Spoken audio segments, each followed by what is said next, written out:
Police લોકો આવ્યા હતા તો જો આવે તો બાઈકો લઈને. લાલ ટી શર્ટ વાળો કોણ? એની જ બેન મેટર છે.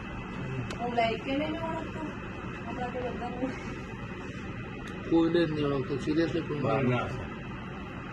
ખાલી નામ પડી ગયું છે. સામે તો એક હતો આને ઊંઘાડીને મારે જો એને પહેલાં મારી પેલા અરે મેં જોયું હજુ તો મારશે, હજુ હજુ બહુ મારશે. બધા પાછા આવશે. હવે બધા કેફે આગળ માર્યો પાછો મારશે.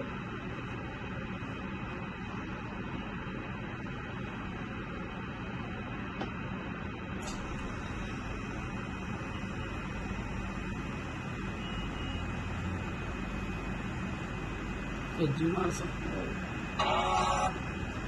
પાછો પેલો આવ્યો બ્લુ પર્પલ વાળો.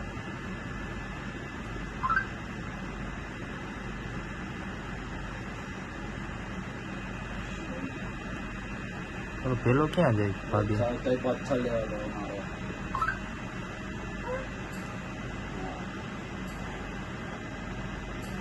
ચપલા બહુ બાજુ ઉતરી એને મારવા ગયા? આને મારવા માટે કઈ લેવા ગયો હતો.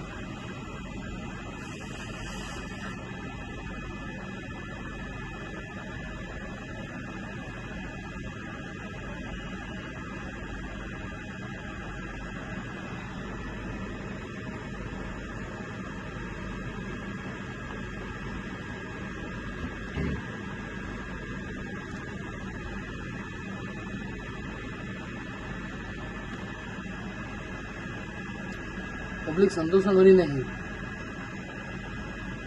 એક જ ચહેરો પબ્લિક સંતોષ નહીં, બહારની છે ભાઈ. સંતોષ નગરનો એક એક છોડ ઓળખું છું ભાઈ.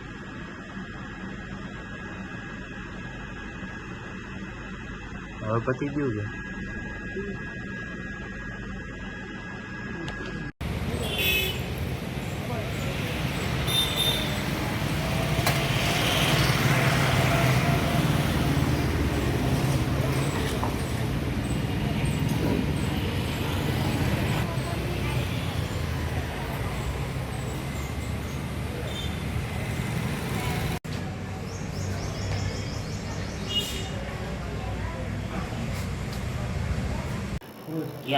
ગઈકાલે રાત્રે 11:30ની આસપાસ સુભાનપુરા હાઈ ટેન્શન રોડ પર પેટ્રોલ પંપ આવેલો છે, ત્યાં એક બનાવ બનવા પામેલો હતો. બનાવની વિગતો એવી છે કે ફરિયાદી રાજુભાઈ સંજયભાઈ રાજપૂત એમનું 2 વ્હીલર્સ લઈને ત્યાં ફ્યુઅલ પુરાવા માટે ગયા હશે. તો એ અનુસંધાને એમની પાછળ જે લાઈન હતી તો કોઈ પાછળથી હોર્ન માર્યો હશે, તો એ અનુસંધાને પાછળના જે ભાઈ હતા એમને આ ફરિયાદીને ટોકેલા કે ભાઈ આપનો વારો આવી ગયો છે, તેમ છતાંય કેમ ઊભા છો, આપ ફ્યુઅલ ભરાવી લો તો બાકીના બીજા બધાનો.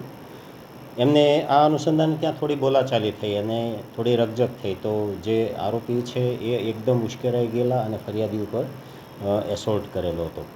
મીનવાઇલ એમને નજીકમાં જ રહેતા એમના જે 2-3 મિત્રો છે એમને ફોન કરીને બોલાવેલા અને એ મિત્રોએ આવીને બીજા 10-1 જણાને કે 12 જણાને ફોન કરીને બોલાવેલા હતા અને 12 થી 15 જણા માણસોએ આ જે ફરિયાદી છે એમના ઉપર ત્યાં પેટ્રોલ પંપ ઉપર એસોલ્ટ કરેલો હતો.